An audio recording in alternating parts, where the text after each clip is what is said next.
สวัสดีเย็นวันศุกร์วันนี้ขบวนรถที่จะออกไปชานเมืองก็ค่อนข้างจะแน่นนิดนึงนะครับมาแล้วครับ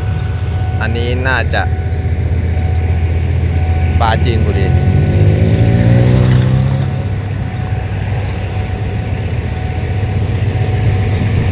นี่ครับมาแล้วครับไปละประมาณ10 โบกี้ต้นทางมาจากหัวลำโพงปลายทางปราจีนบุรีเนี่ยครับมันก็จะแน่นๆนิดนึงนะเพราะว่าวันนี้วันศุกร์นี่คนจะเดินทางไปต่างจังหวัดเยอะคือกลับบ้านนะครับคนอยู่แถวโน่นนะฉะเชิงเทราชลบุรีโน่นแหละปราจีนบุรีสระแก้วอันนี้ถึงแค่ปราจีนนะครับไม่ถึงสระแก้วไปละโชคดีครับทุกคน